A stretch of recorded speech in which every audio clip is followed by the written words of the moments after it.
In the dead of winter in a poverty-stricken town, a young black woman working at a run-down diner struggles to care for her ailing mother.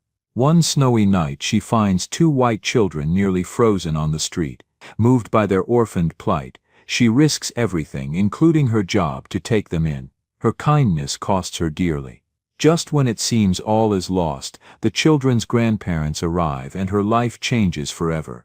Before we dive in, what time are you listening? Where are you from? Drop a comment below and tell me. In the dead of winter, when the thermometer drops to 14 degrees below freezing, death walks the empty streets of forgotten American towns. Tonight, in the poverty-stricken corners of rural Tennessee, two small white children are taking desperate steps toward what might be their final hour. The wind cuts through Main Street like a razor blade, carrying with it the bitter sting of snow that has been falling for 3 days straight. Streetlights flicker weakly over cracked sidewalks, casting long shadows that seem to swallow everything in their path. This is Millfield, a town that prosperity forgot decades ago, where boarded-up storefronts outnumber the living, and hope is as scarce as heat in the winter months. Inside Maggie's diner, the only establishment still glowing with warm yellow light at 11 o'clock at night, Maya Johnson wipes down the same coffee-stained table for the 4th time this hour. Her dark hands move mechanically across the worn formica surface, but her mind drifts to the unpaid electric bill sitting on her kitchen counter at home, where her 68-year-old mother lies coughing in bed with pneumonia. They can't afford to treat properly. At 22 years old, Maya carries the weight of 2 lives on her shoulders, her own and her mother's, sustained only by the meager tips from late-night truckers and the occasional insomniac seeking refuge from their demons in black coffee and day-old pie. Maya pauses in her cleaning and glances toward the frost-covered window, her breath creating small clouds in the poorly heated diner. The owner, Mr. Henderson, keeps the thermostat set just high enough to prevent the pipes from freezing, but low enough to remind his employees that comfort is a luxury his profit margins cannot afford. Through the glass, she watches the snow continue its relentless assault on the empty street, each flake adding another layer to the white shroud that seems determined to bury this town alive. Then she sees them. 2 small figures emerge from the swirling snow like ghosts materializing from another world. Maya presses her face closer to the cold window, her heart suddenly beating faster as she realizes what she's witnessing. A boy no more than 12 years old carries another child on his back, a smaller girl whose arms dangle limply over her brother's shoulders. They move with the desperate, unsteady gait of the starving and freezing, weaving back and forth across the empty street as if unsure of their destination, or perhaps too weak to walk in a straight line. Maya's eyes widen in horror as she notices the details that make this scene even more heartbreaking. The older boy's feet are completely bare, leaving dark spots of blood in the snow with each agonizing step. The younger child, unconscious and hanging like a rag doll, wears only one thin sock on her left foot. The right foot is bare and appears blue-black from frostbite. Neither child wears a coat, only thin t-shirts that provide no protection against the deadly cold that has already claimed so many victims this winter.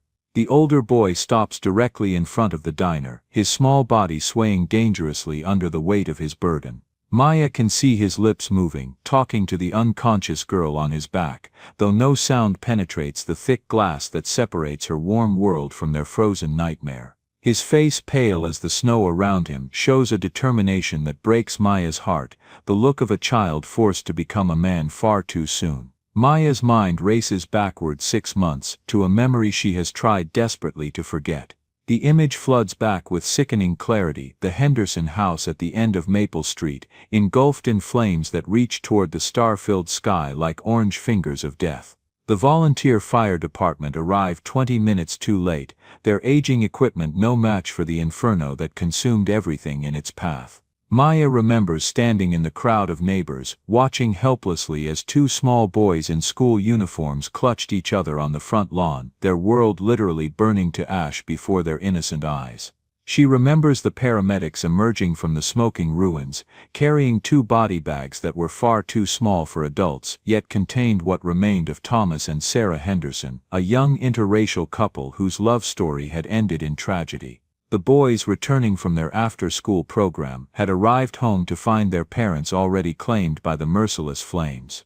Maya recalls how the older boy had stood perfectly still, his arm wrapped protectively around his younger sister, both of them staring at the charred skeleton of their home with expressions of shock so profound that it seemed to age them decades in a single moment. Now 6 months later, that same burned-out shell of a house stands as a monument to their loss. Without relatives to claim them and no insurance money to rebuild, the boys had simply disappeared from public view, becoming invisible casualties of a system that fails its most vulnerable citizens. Maya had seen them occasionally from a distance, scavenging through garbage bins behind the grocery store or darting between abandoned buildings like feral cats, but she had never imagined their situation had become this desperate. The older boy's knees buckle slightly, and he adjusts his grip on his unconscious sister, his small hands white with cold and exhaustion. Maya watches as he takes 3 more steps toward the diner's entrance, then stops again, his body trembling with something that might be cold, might be fear, or might be the kind of desperation that comes when a child realizes he is completely alone in a world that doesn't care whether he lives or dies. Maya abandons her cleaning rag and moves quickly toward the door, her heart pounding with a mixture of compassion and urgency. As she reaches for the handle, she hears the older boy's voice for the first time, a weak, cracked whisper that cuts through the wind like a cry for salvation. "Please," he calls toward the glowing windows of the diner, his voice barely audible but carrying the weight of absolute desperation. "Please, somebody help us. I think my little sister is dying, and I don't know what to do anymore. We haven't eaten anything in 3 days except some watery gruel our neighbor Mrs. Patterson gave us before she passed away yesterday. I don't want to be a burden on anybody, but I'm scared Lily's going to die if I don't find help soon, and I promised our mama before she died that I would always take care of her." The boy's words hit Maya like a physical blow, each syllable revealing another layer of tragedy that no child should ever have to endure. She realizes in this moment that she is witnessing something that will change her life forever, a test of her humanity that will define who she truly is beneath the surface of her own struggles and hardships. Without a moment's hesitation, Maya pushes through the heavy glass door of the diner, the sudden blast of Arctic air hitting her face like a slap that takes her breath away. The wind whips through her thin uniform, but she barely notices the cold as she rushes toward the 2 children who stand swaying in the snow like 2 fragile saplings about to be uprooted by the storm. The older boy looks up at her with eyes that hold a mixture of desperate hope and terrified uncertainty, as if he cannot quite believe that someone has actually responded to his plea for help. "Oh my God, honey, what are you doing out here?" Maya's voice cracks with emotion as she reaches them, her hands instinctively moving to touch the unconscious little girl's forehead, which feels cold as marble beneath her fingertips. The child's lips have turned a frightening shade of blue, and her breathing comes in shallow, barely perceptible gasps that send waves of panic through Maya's chest. "We need to get you both inside right now before you freeze to death out here." The boy's legs give out completely as soon as Maya's hands take some of the weight of his sister, and he collapses to his knees in the snow, his entire body shaking so violently that Maya can hear his teeth chattering from where she stands. "I'm sorry," he whispers through lips that can barely form the words, his voice carrying the exhaustion of someone who has been fighting an impossible battle for far too long. "I didn't know where else to go, and Lily stopped talking to me about an hour ago, and I was so scared that she was going to die, and I couldn't let that happen because I promised Mama that I would always protect her no matter what." Maya carefully lifts the little girl into her own arms, feeling how light and fragile she is, like holding a bird with broken wings. The child's body is so cold that Maya can feel the chill seeping through her own clothes, and she realizes with growing alarm that they may already be too late to prevent serious damage from the frostbite that has clearly set into both children's extremities. "You did exactly the right thing by bringing her here," Maya tells the boy as she helps him struggle to his feet, supporting his weight with her free arm while balancing his unconscious sister against her chest. "You're a brave big brother, and we're going to take care of both of you right now." Inside the warm sanctuary of the diner, Maya quickly settles the little girl onto the cracked vinyl booth seat nearest to the ancient radiator that clanks and hisses in the corner, wrapping her tiny body in every clean dish towel she can find while the boy collapses into the opposite seat with a groan of relief that seems to come from the depths of his soul. Maya's hands work with practiced efficiency as she turns up the thermostat as high as it will go, knowing that Mr. Henderson will be furious about the electric bill but not caring about anything except getting these children warm enough to survive the night. "My name is Maya," she says as she kneels beside the booth, gently removing the single wet sock from Lily's foot and examining the damage that the cold has inflicted on her small toes, which have turned an alarming shade of purple-black that makes Maya's stomach clench with worry. "What's your name, sweetheart?" The boy looks up at her with eyes that seem far too old for his young face, eyes that have seen things no child should ever have to witness. "I'm Jake," he whispers, his voice still trembling from cold and exhaustion. "And that's my sister Lily. She just turned 8 last month right before." His voice trails off, and Maya can see the pain flickering across his features as he remembers whatever terrible thing happened last month. Maya disappears into the small kitchen behind the counter, moving with urgent purpose as she fills a large pot with warm water and grabs the emergency blanket from the first aid kit that hangs on the wall near the coffee machine. When she returns to the booth, she carefully places Lily's feet into the warm water, watching as the little girl stirs slightly and lets out a small whimper that is the first sound Maya has heard her make. "That's good, baby," Maya murmurs softly, her voice taking on the gentle soothing tone that she uses when her own mother is having one of her bad days. "You're safe now, and we're going to get you all warmed up."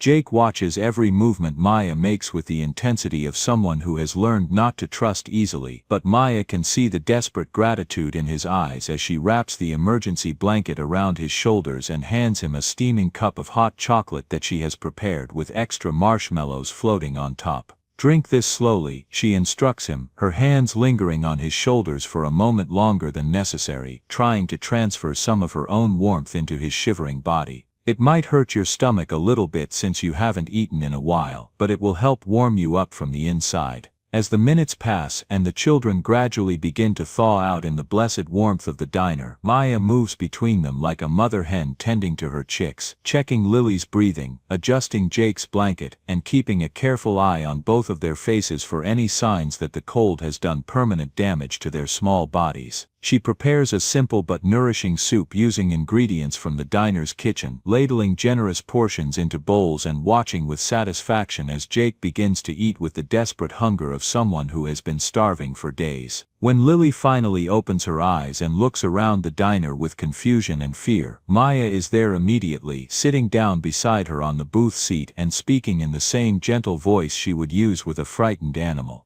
"Hello there, sweet girl," Maya says, smoothing Lily's tangled hair back from her forehead with infinite tenderness. "You're safe now. My name is Maya, and this is my diner, and you and your brother Jake are going to stay here tonight where it's warm and safe." Lily's eyes, wide with uncertainty, search Maya's face for any sign of deception or danger, but whatever she sees there must reassure her because she nods slightly and allows Maya to help her sit up enough to sip some warm broth from a spoon. As the hours of that first night pass slowly by, Maya finds herself falling into a rhythm of care that feels as natural as breathing. She makes beds for the children using extra aprons and tablecloths spread across the booth seats. She finds a pair of her own old socks in her locker to replace the wet frozen sock that Lily had been wearing, and she stays awake throughout the entire night, checking on them every few minutes to make sure they are still breathing steadily and that their body temperatures are returning to normal levels. When the first pale light of dawn begins to filter through the frost-covered windows of the diner, Maya realizes that something fundamental has shifted inside her heart. These two children, who came to her as strangers in the night, have somehow become her responsibility, her purpose, her reason for fighting against the harshness of a world that seems determined to crush the innocent and the vulnerable. She watches Jake and Lily sleeping peacefully for the first time in months, their faces relaxed and free from the constant worry and fear that have been their companions since the night their parents died. And Maya makes a silent promise to herself and to them that she will find a way to keep them safe, no matter what obstacles stand in her way. For 3 precious weeks, Maya manages to keep her secret sanctuary hidden from the watchful eyes of authority and judgment. Every evening after the dinner rush dies down and the last customer leaves with a satisfied belly, Maya transforms the humble diner into a safe haven for Jake and Lily, who arrive like clockwork at 9 o'clock each night, their faces gradually filling out and their eyes slowly losing the haunted look of children who have stared death in the face. Maya develops an elaborate routine of smuggling leftover sandwiches and day-old pastries into her locker, creating carefully wrapped packages that she distributes to the children along with clean socks, hand-me-down sweaters from her own sparse wardrobe, and most importantly, the kind of steady, unconditional love that both children have been desperately craving since the night their world burned to ashes. During the quiet hours between midnight and dawn, Maya watches Jake teaching Lily how to read from discarded newspapers, his 12-year-old voice patient and gentle as he sounds out words that are too advanced for her 8-year-old mind. Maya listens to Lily's soft giggling as Jake tells her stories about their parents, keeping their memory alive with tales of birthday parties and Christmas mornings when their biggest worry was whether they would have pancakes or waffles for breakfast.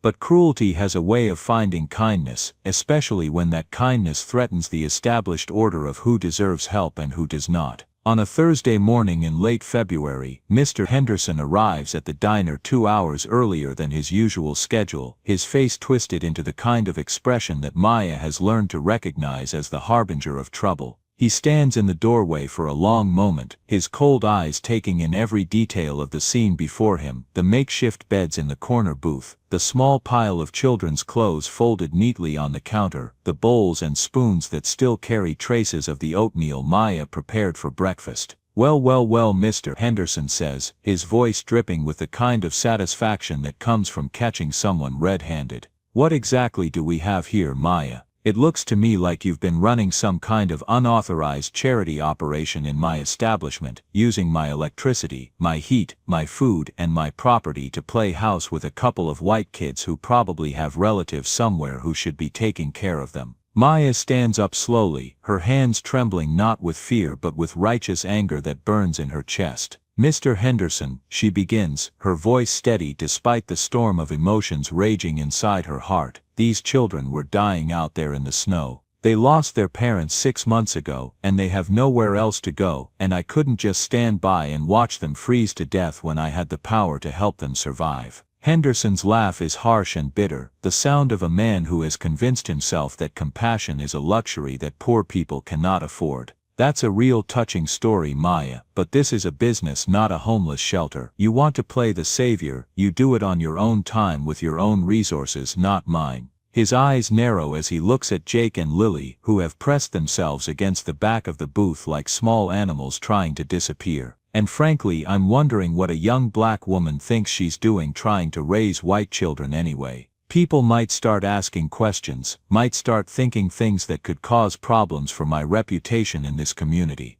The ugly truth of his meaning hits Maya like a physical blow, and she realizes that in a town where the color of someone's skin still determines their worth, her act of cross-racial kindness was bound to be seen as something suspicious, something that threatens the carefully maintained boundaries that keep people in their designated places. You're firing me, Maya states quietly, not asking a question but simply acknowledging the reality she can see written across Mr. Henderson's face. You're damn right I'm firing you, he replies, his voice rising with indignation. You're fired for theft, for misuse of company property, for running an unauthorized operation on my premises. Clean out your locker and get these kids out of here before I call the authorities and have them taken away to wherever they're supposed to be. Maya's world tilts on its axis as she realizes that her small sanctuary has been destroyed, that the haven she created for Jake and Lily has been ripped away by the cold hand of a society that values property over people and profit over compassion. But even as her heart breaks for the loss of her job, Maya's first thought is for the 2 children who are looking at her with eyes full of terror and confusion. Come on, babies, Maya says quietly, reaching out her hands to Jake and Lily, who scramble out of the booth and cling to her sides like drowning swimmers grabbing onto a life preserver. We're going to go to my house now. It's not as warm as here, and we don't have as much food, but at least we'll be together, and nobody can make us leave. She looks directly into Mr. Henderson's eyes as she speaks, her voice carrying a dignity that his cruelty cannot touch. And we'll find a way to make it work, because that's what people do when they actually care about something more important than money and prejudice. 3 days later, Maya paces the floors of her tiny rental house like a caged animal, her eyes constantly moving to the window that faces the street, searching for any sign of Jake and Lily's return. They had stayed with her for exactly 72 hours, sleeping on the thin mattress in her living room while she gave up her own bed and made do with a pile of blankets on the kitchen floor. Maya had shared her meager groceries with them, stretching each meal to feed 3 people instead of 2, watching them begin to relax slightly in the knowledge that they had found another temporary refuge. But on Sunday evening, when Maya returned from her frantic search for new employment, she found her house empty except for a carefully folded note written in Jake's 12-year-old handwriting. "Thank you for everything, Miss Maya.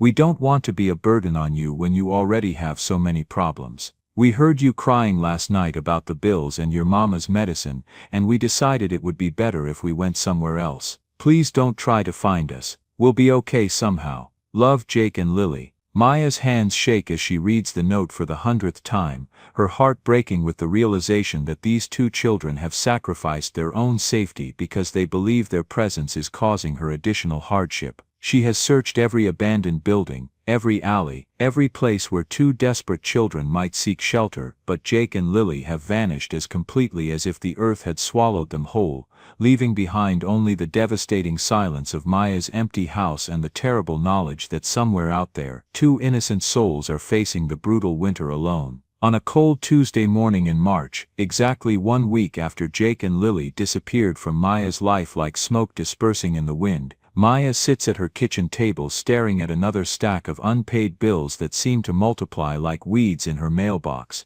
each envelope containing another reminder that her world is slowly crumbling around her. Her mother's labored breathing echoes from the bedroom down the hall, a constant reminder that the medication they can no longer afford is running dangerously low, and Maya has already pawned every item of value they own just to keep the electricity from being shut off for another month. The sound of a car engine purring outside her window is so unusual in this neglected neighborhood that Maya automatically looks up from her bills, expecting to see perhaps a lost tourist or someone making a wrong turn on their way to the more prosperous side of town. Instead, she sees a gleaming black SUV with tinted windows pulling slowly to a stop directly in front of her tiny rental house, its polished chrome bumpers and spotless paint job standing out like a diamond in a coal mine against the backdrop of peeling paint and broken sidewalks that characterize her street. Maya's heart begins to race with a mixture of hope and terror as she watches the rear doors of the expensive vehicle swing open,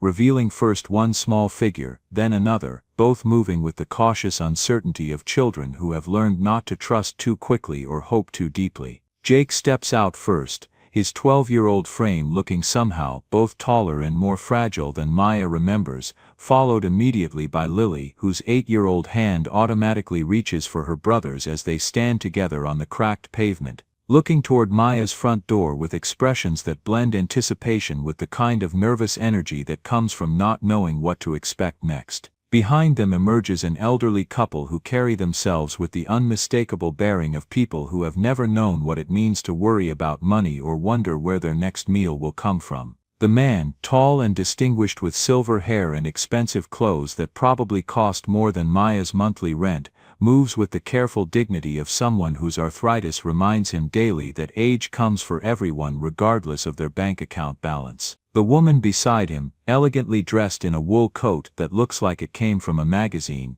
has eyes that are red-rimmed from recent crying and hands that shake slightly as she reaches out to steady herself against her husband's arm. Maya's legs feel weak as she stands up from her kitchen chair and makes her way to the front door, her mind racing through 1,000 possibilities for what this unexpected visitation might mean for her life and for the lives of the 2 children who have somehow found their way back to her after a week of desperate searching and sleepless nights spent wondering if they were safe, warm, and alive somewhere in the vast indifference of the world. When Maya opens her front door, the first thing she notices is that Jake and Lily look healthier than she has ever seen them, their faces fuller and their clothes clean and new, but their eyes still hold that same combination of wariness and longing that has characterized their expressions since the night she first found them freezing in the snow outside the diner. Jake steps forward first, his young voice cracking with emotion as he tries to speak words that are clearly difficult for him to say. "Miss Maya,"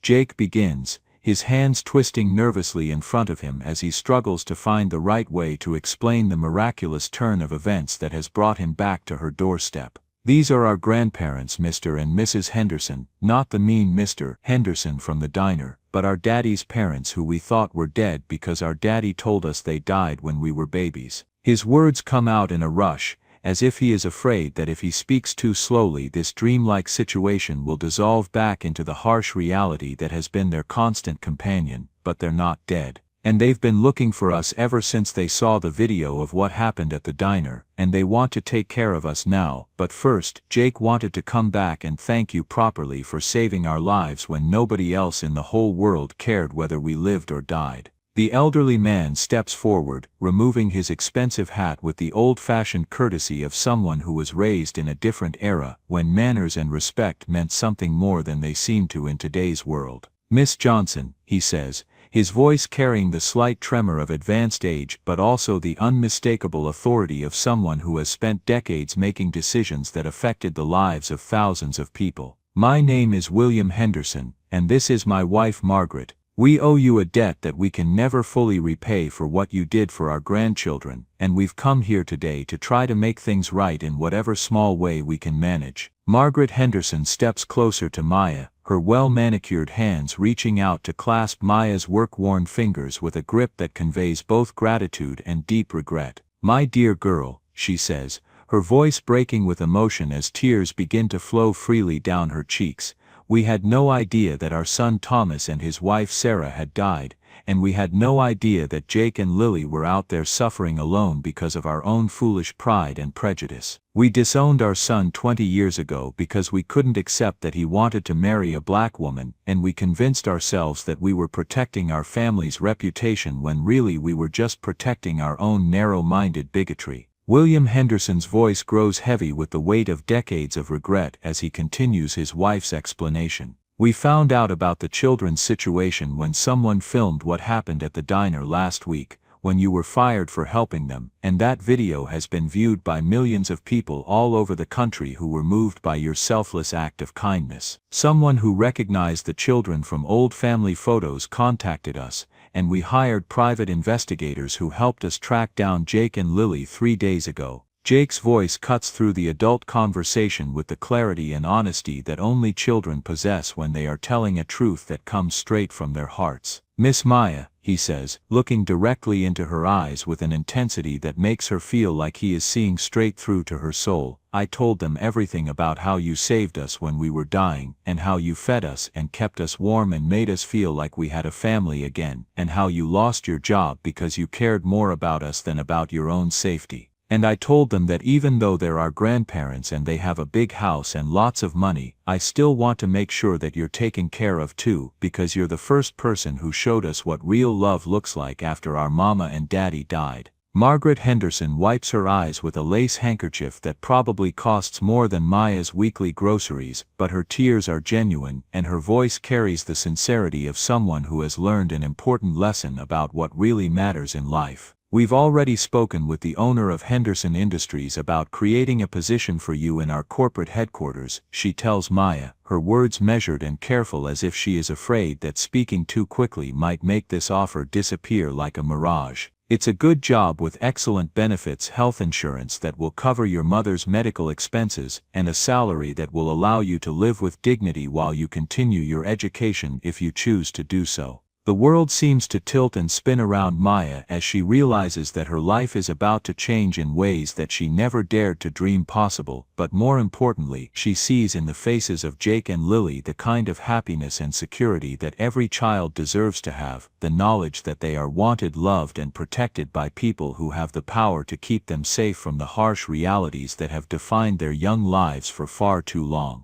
As the months that follow transform from winter's harsh grip into the gentle promise of spring, Maya finds herself standing in the gleaming lobby of Henderson Industries on a Monday morning in late May, wearing a professional suit that Margaret Henderson helped her select and carrying a briefcase that contains reports and presentations that would have seemed impossible for a former diner waitress to comprehend just a few short months ago. The education fund that William and Margaret established for her has allowed Maya to enroll in night classes at the community college, where she is studying business administration with a focus on non-profit management, driven by a dream of someday opening a shelter for homeless children like Jake and Lily once were. Every other weekend, Maya drives her reliable used car, a gift from the Hendersons that she initially resisted until Jake pointed out that accepting help doesn't make her weak, it makes her smart, to the Henderson estate, where she joins Jake and Lily for family dinners that feel like scenes from a movie she never thought she would be part of. She watches Jake excel in the private school where his grandparents enrolled him, his natural intelligence finally given the nurturing environment it needs to flourish, and she sees Lily blossom into the confident, joyful little girl she was always meant to be, surrounded by tutors and music lessons and art supplies that allow her creativity to soar. The viral video of Maya's firing has led to unexpected consequences beyond her own transformation. Mr. Henderson's diner closed permanently after a boycott led by social media activists, while Maya's story has inspired 3 other families in similar situations to reach out to the Henderson Foundation that William and Margaret established to help bridge the gaps that poverty and prejudice create in communities across America. On quiet Sunday afternoons when Maya visits her mother, who now receives the best medical care that money can buy, and whose health has improved dramatically with proper medication and treatment, Maya sometimes reflects on the night when 2 freezing children stumbled into her life and changed everything she thought she knew about the power of love to transcend the artificial boundaries that divide people from one another.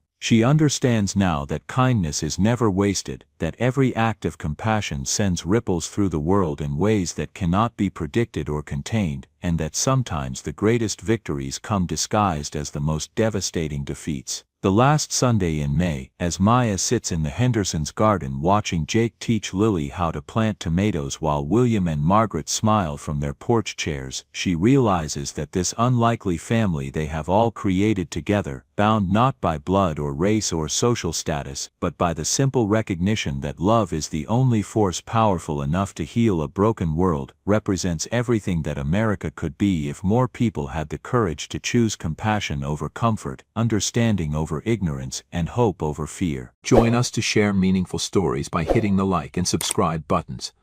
Don't forget to turn on the notification bell to start your day with profound lessons and heartfelt empathy.